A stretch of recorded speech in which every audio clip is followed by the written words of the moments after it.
பத்ருடைய போர் இருக்கு, இது ஹிஜ்ரி 2ல நடந்துச்சு.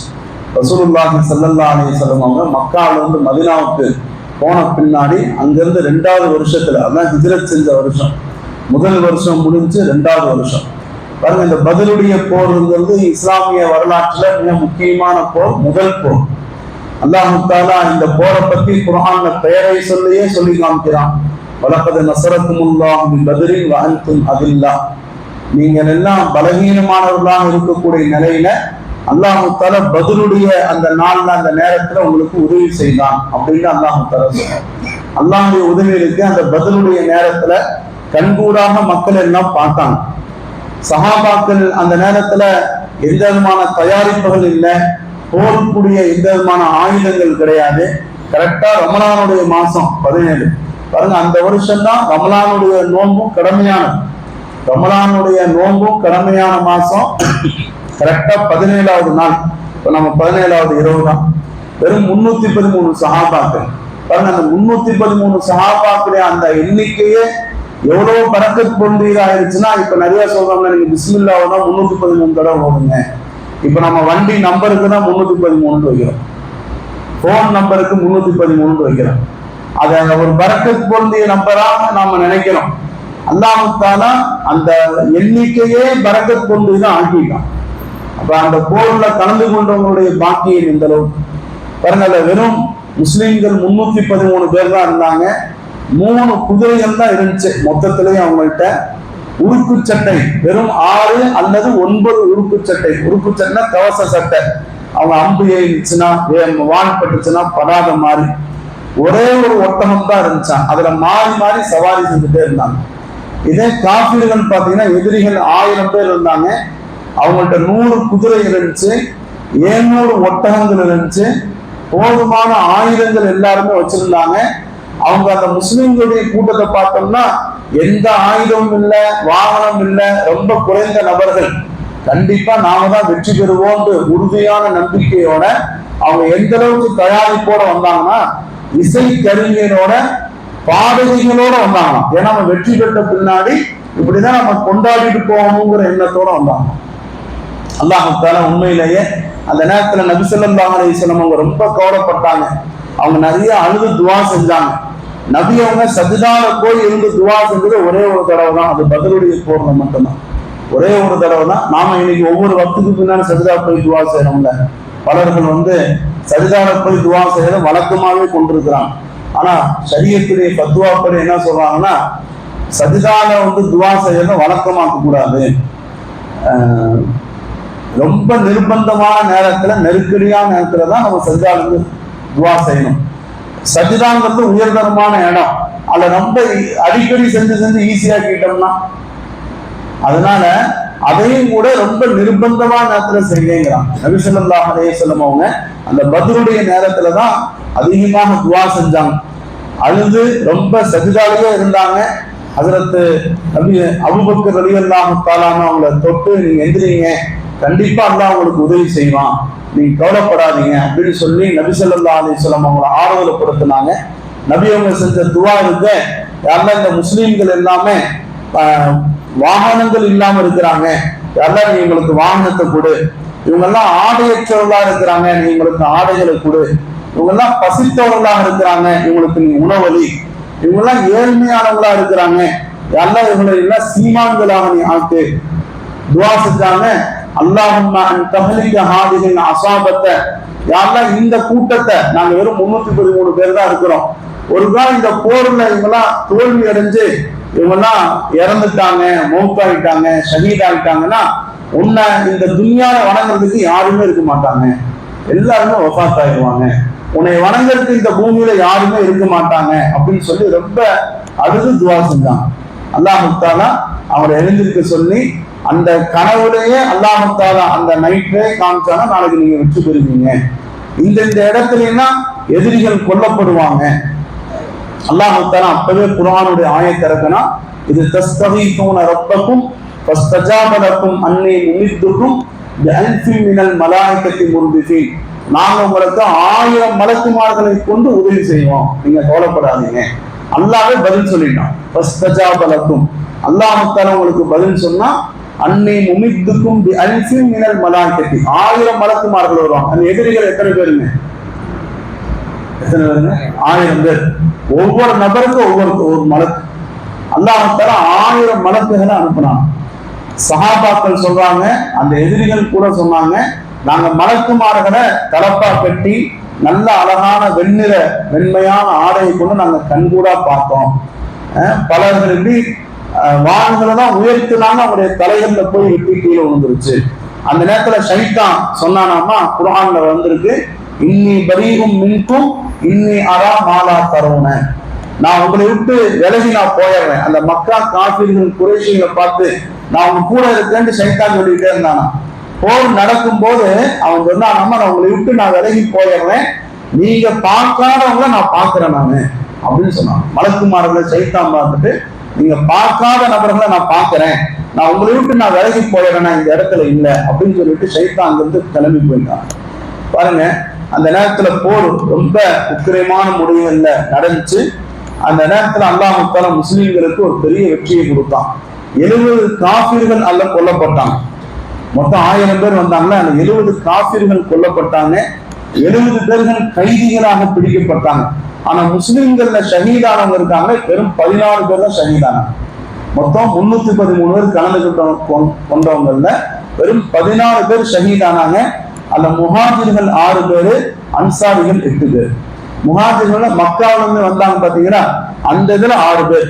அன்சாரிகள் இங்க இருந்து போனாங்க பாத்தீங்கன்னா, மதீனா வாசிகள், அவங்க வந்து 8 பேர். மொத்தம் 14 பேர் என்ன செஞ்சாங்க, அவங்க ஷஹீதானாங்க. அல்லாஹ் தஆலா பெரிய வெற்றி கொடுத்தான்.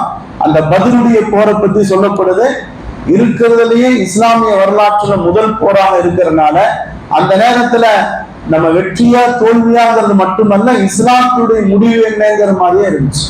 அந்த நேரத்துல அல்லாஹ் தஆலா அந்த சஹாபாக்கள் தங்களுடைய உயிரை தியாகம் செஞ்சு வந்தனால அந்த பத்ர் வாசிகளுக்குன்னு ஒரு தனி சிறப்பு. அதனாலதான் பதில்ல கலந்து கொண்ட சஹாபாக்களுடைய பேரை சொல்லி துவா செஞ்சோம்னா துவா ஏற்றுக்கொள்ளப்படும் அப்படின்னு இருக்கிறதுனாலதான் நம்ம அந்த ஞாபகங்கள் படுத்துறோம்.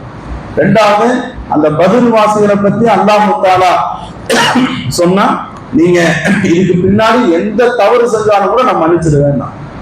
பாருங்க, எந்த தவறு செஞ்சாலும் மன்னிச்சிடுவேன், பெரும்பாவங்கள் இல்லை. அல்லாஹ் தஆலா நீங்க எவ்வளவு பெரிய விஷயங்கள் இருந்தாலும் நான் உங்களை மன்னிச்சிடுவேன், நீங்க முன்பின் பாவங்கள் எல்லாம் நீங்க மன்னிக்கப்பட்டவங்க, நீங்க கவலைப்படாதீங்கன்னு சொன்னான். பாருங்க, இந்த போருடைய இதுல நம்முடைய எண்ணிக்கை முக்கியம் அல்ல, அவங்க ஈமானும் அல்லாஹ் மேல வச்ச அந்த நம்பிக்கை தான் கண்டிப்பா முக்கியம். அல்லாஹ் தஆலா குர்ஆன் அந்த போரை பத்தி சொல்லும் போது, வமா ரமைத்த இது ரமைத்த, நீங்க அவங்க பக்கம் எரியும் போது நீங்க எரியல, வலாக்கின் அல்லாஹ் ரமா, அல்லாஹ் தான் எரிஞ்சான். அவங்க அம்பு எய்தும் போதும் நீங்க எரியல, அல்லாஹ் தான் எரிஞ்சான். பாருங்க, நம்ம லேசா கல்ல தூக்கி போடுற மாதிரிதான் தெரியும், ஆனா அல்லாஹ் தான் அந்த இடத்துக்கு என்ன செஞ்சான், கொண்டு போனான். அல்லாஹ் தஆலா அஸ்பாபுகள், காரணங்கள் தேவையில்லை. என்னங்க, அபாபிலுடைய பறவை இருந்துச்ச, அந்த சிட்டுக்குருவி மாதிரி உள்ளது கால லேசான அந்த கல்லை கொண்டுதான் அந்த படையில எதிர்நோக்குச்சு. அந்த படை யானை படை வந்தாங்க, ஆனா சின்ன சின்ன எரிகள். நீங்க கொரோனா பாருங்க, கண்ணை பார்க்காத வைரஸ், கண்ணை பார்க்காத கிருமி, பல பேர் இன்னும் நம்பவே இல்லை கொரோனா இருந்துச்சா இல்லையான்ட்டு. ஆனா எத்தனை பேர் ஒப்பாத்தானாங்க, எவ்வளவு பேர் மௌத்தானாங்க, முழு உலகமே ஸ்தம்பித்து போய் நின்றுச்சு. அல்லாஹ் தஆலாவுக்கு ஆயுதமே தேவையில்லை. அல்லாஹ் தஆலாவுக்கு ஆயுதங்கள் நாம நினைக்கிற மாதிரி இப்படிதான் இருக்கணும் கூட தேவையில்லை. நாம அந்த நேரத்துல இப்பதான் நோய்கள், டயாலிசிஸ், கிட்னி ஃபெயிலியர் பெரிய நோய், ஹார்ட் அட்டாக் நோய், கேன்சர் நோய் எல்லாம் சொல்றோம். ஆனா கொரோனா காலத்துல எதை பெரிய நோயா நினைச்சாங்க, எதை பெரிய சளி, காய்ச்சல், இருமல், அன்னைக்கு அதுதான் பெரிய நோயா நினைச்சாங்க. சாதாரண ஒரு தும்முனா இருமுனாலே பக்கத்துல இருக்க மாட்டாங்க, எல்லாம் பயந்துட்டாங்க. அன்னைக்கு டோலோ 65 மாத்திரைய ஆதார் கார்டு கொடுத்து தான் வாங்கணும். டோலோ 65 மாத்திரைய ஆதார் கார்டு கொடுத்து தான் வாங்கணும். சில பேர் அந்த நேரத்துல இப்படி கூட ஒரு பொருளை கிளப்பி விட்டாங்க, டோலோ 65 தான் இந்த நோயை பரப்பி விட்டாங்க. ஏன்னா அந்த நோய் அந்த மருந்துனாலதான் அது என்ன ஆகுதுன்றாங்க, ஷிஃபாவாகுது. பாருங்க, அல்லாஹ் தஆலாவுக்கு பெரிய நோய்ங்கிறதே தேவையில்லை, பெரிய மருந்துண்டும் தேவையில்லை. அல்லாஹ் தஆலா நாடிச்சானா மனிதனுடைய பிரமை தான். அல்லாஹ் தஆலா எந்தெந்த வஸ்துக்களை கொண்டு நாடணுமோ அல்லாஹ் தஆலா நாடு என்ன செஞ்சிடும். அந்த நேரத்துல சஹாபாக்கள் எல்லாம் ரொம்ப பயந்து போய் இருந்தாங்க. அல்லாஹ் அவங்களுக்கு நிம்மதியை கொடுத்தான், நல்ல தூக்கத்தை கொடுத்தானா. ரொம்ப போருடைய நேரத்துல கூட அவங்க ரொம்ப ராகத்தான உள்ளத்துல இருந்தாங்க. நபி ஸல்லல்லாஹு அலைஹி வஸல்லம் அவங்கள பார்த்து ஒரு புடி மண் எடுத்து தூணான். ஷாஹத்தில் உஜூன் அப்படின்னு சொல்லிட்டு அவங்களுடைய முகங்கள் அழிஞ்சு போகட்டும் அப்படின்னு சொல்லிட்டு தூங்கினான். அந்த நேரத்துல ஒரு பத்துவா செஞ்சாங்க. அல்லாஹ் தஆலா அவங்களுக்கு ஒரு பெரிய தோல்வியை அல்லாஹ் தஆலா கொடுத்தான்.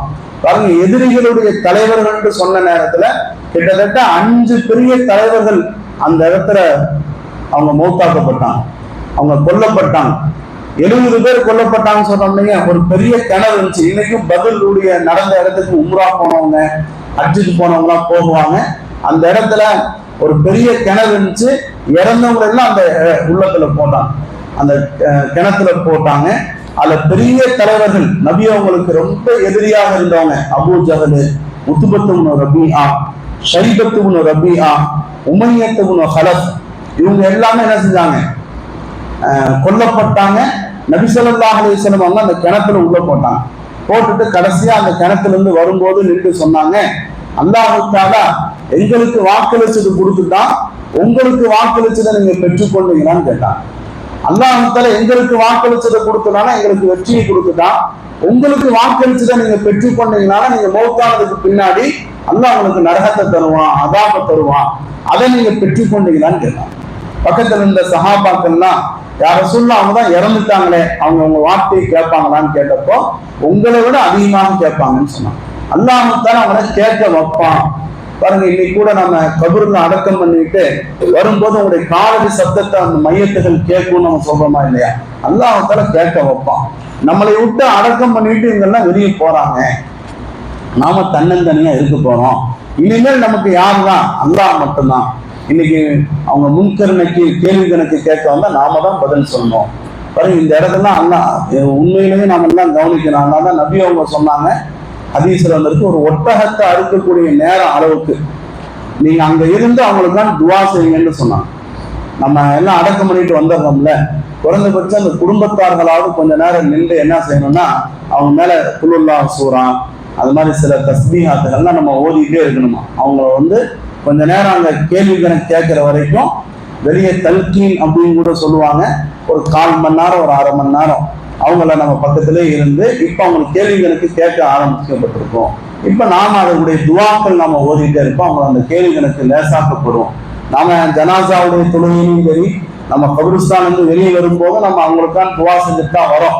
ஆனாலும் குறிப்பா குடும்பத்தார்கள் இந்த வழக்கத்தையும் கொண்டு வந்துடணும். நம்ம தனிமையில அவங்களுக்கு கொஞ்ச நேரம் நின்று நம்ம துவா செஞ்சுட்டு வரணும் அப்படிங்கிறது சொல்லப்படுது. ரசூலுல்லாஹி ஸல்லல்லாஹு அலைஹி வஸல்லம் அவங்க அந்த நேரத்துல பெரிய பெரிய எதிரிகளுடைய தலைவர்கள் எல்லாம் கொல்லப்பட்டாங்க.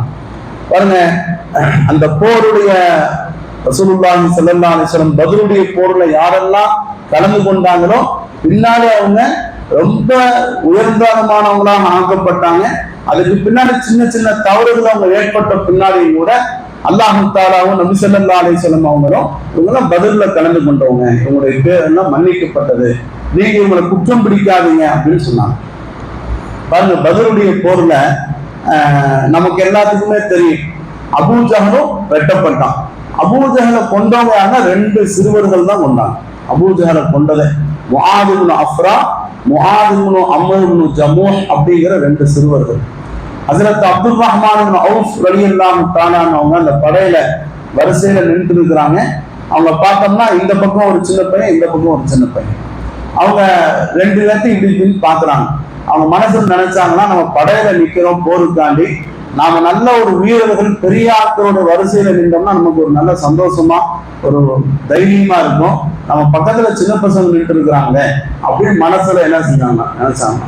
அந்த 2 பசங்க ஹஜ்ரத் அப்துல் ரஹ்மான் அவுஃப் ரலியல்லாஹு கேட்டாங்களாமா, அபூ ஜஹல் யாருன்னு கேட்டாங்க. பாருங்க, இவங்க எல்லாம் அன்சாரி தோழர்கள். இவங்க அன்சாரிகள்னா மக்கால வசிச்சவங்க இல்ல, மதினால வசிச்சவங்க. அபூ ஜஹல் ஒன்னும் பார்த்ததே கிடையாது.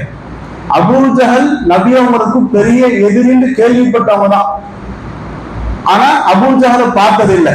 அவங்க கேட்டாங்களாமா, சிச்சாவே என்னங்க அபூ ஜஹல் யாரு, அவன் நபி அவங்களுக்கு பெரிய எதிரியா இருந்தாங்க, அவன் இந்த படையில எங்க இருக்கிறான்னு கேட்டாங்க. இந்த சம்பவத்தை சொல்லி உலமாக்கள் சொல்றாங்க, நம்முடைய குழந்தைகள்கிட்ட கூட இஸ்லாமிய எதிரிகள் யாருன்னு நம்ம சொல்லி வைக்கணும். நம்முடைய குழந்தைகள்கிட்ட கூட இஸ்லாமிய வரலாறுகளை சொல்லணும், இஸ்லாத்தினுடைய எதிரிகள் யாருன்னு சொல்லணும். நாம இஸ்லாத்துடைய வரலாறு இப்ப இந்த பதில் நாள் மட்டும் இந்த ரம்ஜான்ல நம்ம இந்த 17வது நாள்ல நம்ம சொல்லலைன்னு வச்சுக்கோங்களேன். இந்த நாள் கூட இது ஒரு சடங்கு சம்பிரதாயமா ஆக்கப்பட்டாலும் கூட குறைந்தபட்சம் பதிலுடைய போர்னா என்ன, பதில்ல கலந்து கொள்ளக்கூடிய நிகழ்வுகள் என்னங்கிறத நம்ம தெரிந்து கொள்ளணும். குறிப்பா நம்ம குழந்தைகளுக்கும் சொல்லணும். பாருங்க, இருக்கிறதுலயே பெரிய எதிரி அபூஜஹல். பெரிய எதிரி எந்த அளவுக்கு சொல்லப்படுதுன்னா, ஃபிரௌனுக்கு அடுத்தபடியா அபூஜஹல் தான் எதிரி. உலகத்திலேயே பெரிய எதிரிகள் மூசா அலைஹிஸ்ஸலாத்துக்கு ஃபிரௌன், நபி ஸல்லல்லாஹு அலைஹி வஸல்லம் அவங்களுக்கு அபூஜஹல் பெரிய எதிரி. நாம என்ன நினைப்போம், இருக்கிறதுலயே பெரிய எதிரி யாரு கொள்வாங்க அப்படின்னா பெரிய இஸ்லாத்துல ஒரு வீரர் தானே கொள்வாங்கன்னு நினைப்போம். ஆனா அல்லாஹ் தஆலா 2 சிறுவர்களை கொண்டுதான் கொள்ள வச்சு. இந்த இடத்துல நாம கவனிக்கணும், அந்த நேரத்துல சிறுவர்கள்ட்ட உள்ள தைரியம் என்னங்கிறது கூட பார்க்கணும், சிறுவர்கள்ட்ட இருந்த ஆர்வம் என்னங்கிறது கூட நம்ம கவனிக்கணும். இன்னைக்கு நம்ம பசங்க கேம் விளையாடுறதுலையும் நம்மளுடைய சிந்தனைகளும் எந்த அளவுக்கு இருக்கு, இஸ்லாத்துடைய உணர்வுகளை எந்த அளவுக்கு பெற்றிருக்கிறாங்க. நம்முடைய குழந்தைகள்கிட்ட கூட பாருங்க, அந்த பதிலுடைய போரை பத்தி சொல்லும் போது 2 சஹாபாக்கள் அப்துல்லா உமர் ரலியல்லாஹு, பரா இப்னு ஆசிப் ரலியல்லாஹு தஆலானவங்க, இவங்க உஹது போருக்கு வந்தப்பயே நபி அவங்க வாபஸ் பண்ணிட்டாங்க. நீங்க 2 சின்ன பசங்களா இருக்கீங்க. உஹது போருக்கு 1 வருஷத்துக்கு முன்னாடி பதிலுடைய போர் நடந்துச்சு. பதில் போர்ல நிக்கிறாங்க, நாங்க பதில் போருக்கு வரோம். பாருங்க, 313 சஹாபாக்கள் தான், இந்த சின்ன பசங்க, அதாவது 13 வயசு இவங்களுக்கு. போருக்கு தகுதியான வயசு 15 வயசு. நபி ஸல்லல்லாஹு அலைஹி வஸல்லம் அவங்க 5 வயசு ஆனதான் போருக்கு வரணும்ட்டாங்க. 13 வயசுக்கு பதில் போர்லயே வந்தாங்க. இவங்க 2 பேருக்கு வேணாம் ரிஜெக்ட் பண்ணாங்க. திருப்பி உஹது போர் 1 வருஷம் கழிச்சு நடந்துச்சு. அப்ப வந்தாங்க இந்த 2 பேரும், அப்துல்லா உமர் ரலியல்லாஹு, பரா இப்னு ஆசிப் ரலியல்லாஹு தஆலா. அப்பவும் வேணான்னு சொல்லி அனுப்பிச்சாங்க. உஹது போர்ல வேணான்னு சொல்லி அனுப்பிச்சிருந்தா அப்ப பதில் போர்ல வேணான்னு சொல்லி அனுப்பிச்சு விட்டுட்டாங்க. சின்ன சஹாபாக்கள், அதாவது காலை எத்தி எத்தி நின்றாங்க, தலையை உயர்த்தி காமிச்சு எங்களை போருக்கான அடைஞ்சு கொள்ளுங்க, நாங்க சிறு வயசா இருக்கிறதுனால எங்களை வேணான்னு நபி அவங்க சொல்லிடக்கூடாதுன்னு நினைச்சாங்க. பாருங்க, அந்த நேரத்துல அந்த சிறுவர்கள் இருக்காங்க, அபூஜஹல் அப்துல் ரஹ்மான் அவுஃப் ரலியல்லாஹு கேட்டுட்டே இருக்கும்போது அந்த நேரத்துல அபூஜஹல் அப்படியே வரிசையை பார்த்துட்டே வந்தான். அப்ப அபூஜஹலை பார்த்து அப்துல் ரஹ்மான் அவுஃப் ரலியல்லாஹு அந்த 2 பசங்கள்ட்ட சொன்னாங்க, நீங்க யாரை கேட்டீங்கன்னா அவன் தான் என்ன அப்படின்னு சொன்ன உடனே இவங்க 2 பேரும் போய் ஒருத்தர் குதிரையினுடைய காலை வெட்டினாரு, குதிரை கீழே விழுந்துச்சு. இன்னொருத்தர் அபூஜஹலை கழுத்துல வெட்டினான். என்னங்க, தன்னுடைய கையை வெட்டும் போது அவன் கீழே தலை குனிஞ்சு கீழே விழுந்தான். அதுக்கப்புறம் கடைசியா அப்துல்லாஹ் மஸ்ஊத் ரலியல்லாஹு தஆலா தான் அவனை கொண்டான் அபூஜஹல். பாருங்க, அப்துல்லாஹ் மஸ்ஊத் ரலியல்லாஹு தஆலா அபூஜஹலை கொல்லும் போது இதுக்கு கூட ஒரு பின்னணி வரலாறு என்னன்னா, நபி ஸல்லல்லாஹு அலைஹி வஸல்லம் அவங்க மக்கால இருக்கும்போது ஒரு தடவை அபூஜஹல் அப்துல்லாஹ் மஸ்ஊத் ரலியல்லாஹு ஒரு அறைவாப்புல காது அவங்களுக்கு கேட்காம லேசா போயிடும். அப்ப நபி ஸல்லல்லாஹு அலைஹி வஸல்லம் சொல்லுவாங்க, கவலைப்படாத, நீ தான் அவரை கொல்லுவ நீ அப்படின்பா. அது பின்னாடி பதிலுடைய போர்ல இந்த 2 சிறுவர்கள் அவனை கீழே படுக்க வச்சதுக்கு பின்னாடி கடைசியா அந்த உயிர் போகாம இருந்தப்போ ஹஸரத் அப்துல்லாஹ் மஸ்ஊத் ரலியல்லாஹு தஆலா அவங்க தான் அவனுடைய தலையை வெட்டுவாங்க. அப்ப வெட்டும் போது கூட அபூஜஹல் சொன்னானா, என் தலையை கொஞ்சம் நல்லா ஹைட்டா வெட்டுங்கன்னு சொன்னானா. ஏன்னா எல்லாத்துடைய தலையும் சேர்ந்து வைக்கும் போது என் தலை என்னவா இருக்கணும், பார்த்தா எல்லாருக்கும் பெருசா தெரியணும். அந்த நேரத்துல கூட அவனுடைய பெருமை, அவனுடைய குலப்பெருமைன்னு அப்படி இருந்துச்சு.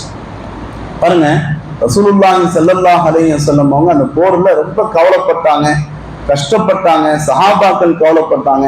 அந்த பதில் போர்ல வந்த கைதிகளை கூட நபி ஸல்லல்லாஹு அலைஹி வஸல்லம் அவங்க மன்னிச்சு விடுவிச்சாங்க. அதுக்கப்புறம் அங்க போன பின்னாடி கூட மன்னிச்சு விடுவிச்சாங்க. அப்ப கூட ஆயத்து இறங்குச்சு. ஜிப்ரீல் அலைஹிஸ்ஸலாம் சொன்னாங்க, இப்ப இவங்களை கொல்லலைன்னு வச்சுக்கோங்க, நீங்க மன்னிச்சு விட்டுட்டீங்கன்னா அடுத்த வருஷம் ஒரு போர் நடக்கும் அப்படிங்கிறாங்க. அடுத்த வருஷம் என்ன போர் நடந்துச்சுங்க, உஹதுடைய போர் நடந்துச்சு. அப்ப இவங்களை கொல்லலாமா, இவங்களை கைதியா வச்சிருக்கலாமா, விடுவிச்சிடலாமான்னு மஷூரா கேட்கும் போது சிலர்கள் கொல்லுங்கன்றாங்க, சிலர்கள் இவங்களை கைதிகளாக வைங்க, விடுவிச்சிடுங்க. அப்போ அல்லாஹ் தஆலா வஹியே இறக்குனா, இவங்களை இப்ப நீங்க கொல்லலைன்னா அடுத்த வருஷம் ஒரு போர் நடக்கும், அப்ப இவங்க எதிரிகளா வருவாங்க.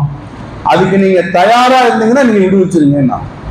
பாருங்க, நபி ஸல்லல்லாஹு அலைஹி வஸல்லம் அவங்க எந்த அளவுக்கு இறக்கப்பட்டாங்கன்னா, பரவாயில்ல இவங்க விடுவிச்சு போகட்டும், அடுத்த வருஷம் நம்ம போர் நடக்கும்போது பார்க்கலாம் அப்படின்னு சொல்லி நபி அவங்கள்ட்ட கடைசி வரைக்கும் இவங்க யாராச்சும் இஸ்லாத்தை ஏத்துக்க மாட்டாங்களா, இவங்களை கொல்லக்கூடாது, இவங்களை தண்டிக்க கூடாது அப்படிங்கிற மாதிரி அவங்க நினைச்சாங்க. பாருங்க அன்புக்குரியவங்களே, இந்த பத்ருடைய போர்ல நம்ம வந்து ஒரு 2-3 படிப்பினைகள் நாம எடுத்துக்கணும்னு நினைச்சா, முதல் விஷயம் இருக்க, நம்ம பத்ரு சஹாபாக்குடைய பேர்களை நம்ம குழந்தைகளுக்கு வைக்கணும். நம்ம வைக்கும் போதே சொல்லணும், வச்சதுக்கு பின்னாடி கூட நீங்க வச்சிருக்கிற பேரு வந்து பத்ரு சஹாபாக்குடைய பேர் இது அப்படிங்கறத அவங்கள்ட்ட தெளிவுபடுத்தணும், சொல்லணும். பத்ரு சஹாபாக்குடைய வரலாறுகளையும் நம்ம என்ன செய்யணுங்க, அவங்கள்ட்ட தெளிவுபடுத்தி காமிக்கணும். நம்ம குடும்பங்கள்லயும் பத்ருடைய போர்னு ஒன்று நடந்துச்சு, உஹது போர் நடந்துச்சு, ஹந்தக் போர் நடந்துச்சு, இதெல்லாம் எந்த ஆண்டு எந்த நிகழ்வோட நடந்துச்சு அப்படிங்கிற விஷயங்களையும் நாம தெளிவுபடுத்தணும், நம்ம அவங்களுக்கு சொல்லணும். அதே மாதிரி இந்த இஸ்லாம் இருக்க மிகப்பெரிய தியாகத்தோடு தான் நம்மளை கடந்து வந்திருக்கு. நாம இன்னைக்கு யாசின் ஓதி கபருக்கு சாப்பிட்றோம், நம்ம வந்து மன மகிழ்ச்சியா இருக்கிறோம் பாத்தீங்களா. ஆனா அந்த நேரத்துல அவங்க எவ்வளவு பெரிய சிரமத்தோடு இந்த போர்களை செஞ்சிருப்பாங்க. அதுவும் ரமலானுடைய காலத்துல, நோம்புடைய காலத்துல இந்த போரை வந்து இன்னைக்கு ஈரானுடைய போர் நடக்குது, நம்ம முஸ்லீம்கள் எவ்வளவு கவலைப்படுறாங்க, அவங்க எவ்வளோ அங்க துன்புறுத்தப்படுறாங்க, அவங்களுடைய இஃப்தார் எப்படி, சஹர் எப்படி, நாமெல்லாம் ஒவ்வொரு நேரம் அதெல்லாம் நம்ம சாப்பிடும்போது நினைக்கிறோம் அவங்களுக்கு அங்க சாப்பாடுடைய நிலைமை என்ன, அவங்களுக்கு அங்க உள்ள ஹாலாத் என்ன, இப்ப உள்ள நிலைமையை அல்லாஹ் அதெல்லாம் விட்டு அந்த நிலைமையை மட்டும், இப்ப உள்ள நிலைமையை விட்டு அல்லாஹ் நம்மளை நல்ல நிலைமையில வச்சிருக்கானா இல்லையா. நம்ம அல்லாஹ்வுக்கு முதல் சுக்ர் செய்யணும், அல்லாஹ்வுக்கு நம்ம நன்றி செலுத்தணும். அல்லாஹ்வுக்கு தர அந்த நிலைமையில் நம்மகிட்ட வரக்கூடாது. அந்த நிலைமைகள் யார்கிட்ட இருக்கோ அவங்களும் நல்ல ராகத்தான முறைகள்ல எந்த விதமான பிரச்சனைகள் இல்லாம இருக்கணும்னு நம்ம நினைக்கிறோம். பாருங்க, சஹாபாக்கள் பத்தி சொல்லுவாங்க, நீங்க இஸ்லாத்தை நல்ல முறையில பேணி நடங்க, ஒரு கால் நீங்க இஸ்லாமிய ஷரியத் படி நடக்கலன்னு இருந்துச்சுன்னா அந்த சஹாபாக்கள் நினைப்பாங்களாமா, இவங்களுக்காண்டே நம்ம இவ்வளவு பெரிய போர் செஞ்சோம்னு நினைப்பாங்க. இவ்வளவு பெரிய போர் செஞ்சோம், நம்ம குழந்தைகள் எல்லாம் எத்தீம்களாக ஆனாங்க, மனைவிகள் வஃபாத் ஆனாங்க, மனைவிகள் விதவிகளாக ஆனாங்க, நாமெல்லாம் ஷஹீதானோம், இவங்களுக்கெல்லாம் இந்த தீன ஹயாத்தா இது வரைக்கும் கொண்டு வர வைக்கணும்னு சொல்லிதானே நமக்கு முன்னோர்கள் உள்ள பெரிய ஒரு தியாகம் செஞ்சு நம்மளை கொண்டு வந்திருக்கிறாங்க. சஹாபாக்கள் நம்மளை பார்த்தா அவங்க நம்மளை நினைப்பாங்களா, இவங்களும் முனாஃபிக்குகள் அப்படின்னு நினைப்பாங்க, நயவஞ்சகர்கள். ஏதோ வெளியில பார்த்தோம்னா இவங்க எல்லாம் இருக்கிறாங்க, ஆனா உள்ள பார்த்தோம்னா முஸ்லீம்கள் மாதிரி இருக்க மாட்டேங்கிறாங்க. வெளியில பார்த்தோம்னா முஸ்லீம்கள் மாதிரி நடிக்கிறாங்க, ஆனா உள்ளத்துல பார்த்தோம்னா ஈமானுடைய அந்த நம்பிக்கையும் ஈமானுடைய பிரதிபலிப்பும் இல்லைன்னு நினைப்பாங்க. நாம அவங்கள பார்த்தோம்னா இவங்க என்ன பைத்தியம் மாதிரி இருக்கிறாங்களே அப்படின்னு அவங்க நினைப்போம். அல்லாஹ் மேல, குர்ஆன் மேல, அவங்களுடைய தொழுகையில எப்பவுமே அல்லாஹ் அல்லாண்டே இருக்கக்கூடிய சூழ்நிலைகளை பார்த்தோம்னா இவங்க பைத்தியமா நாம் நினைப்போம். அவங்க நம்மளை பார்த்தா முனாஃபிக்குகளா நம்மளே நினைப்பாங்க. அதனால இன்ஷா அல்லாஹ் பாருங்க, இந்த பத்ருடைய இந்த நிகழ்வு நடந்த நாள்ல நம்ம எல்லாருமே என்ன நியத்துகள் வைக்கணும் அப்படின்னோம்னா, நமக்கு உள்ள முன்னோர்கள் பெரிய தியாகங்களோட கொண்டு வந்திருக்கிறாங்க. இன்னைக்கு நாம இந்த இரவுல நம்ம விழிச்சிருக்கிறதே நம்ம தியாகம்னு நாம நினைக்கிறோம். இந்த இரவுல முழிச்சிருக்கிறது, துவா செய்யறத நம்ம தியாகம் நாம நினைக்கிறோம். இன்ஷா அல்லாஹ் நம்மள்கிட்ட முழுமையாக ஷரியத்துடைய வாழ்க்கை வர்றதுதான் நம்ம தியாகம் செய்யும். உதாரணமா ஹலால் ஹராம் பேணி வாழணும், நம்முடைய குடும்பங்கள்ல தீன் வரணும், நம்ம 5 நேரம் தொழுகையாளியா நம்ம ஆகணும், இதுக்கான உள்ள தியாகம் செய்யணும். பாத்தீங்கன்னா இது குறைந்தபட்ச தியாகம். இந்த தியாகம் கூட செய்யாம பாருங்க, ரமலான் காலத்துல இருக்கிறோம், ரமலான் முடிஞ்சதுக்கு பின்னாடி 5 நேரம் நம்ம கண்டிப்பா தொழுகணும்.